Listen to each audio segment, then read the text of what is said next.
પધારો વીરા, મારા માડીના જાયા, જુગ જુગ જીવો.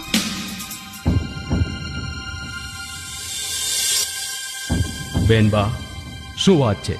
તમારી આંખમાંથી જાણે શ્રાવણ ભાદરવો છલકાય છે.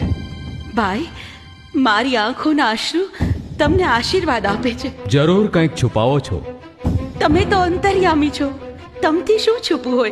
તો ચાલો દેખાડો, ક્યાં છે કુંવર? લાસા, દીકરી, શું થયું કુંવરને?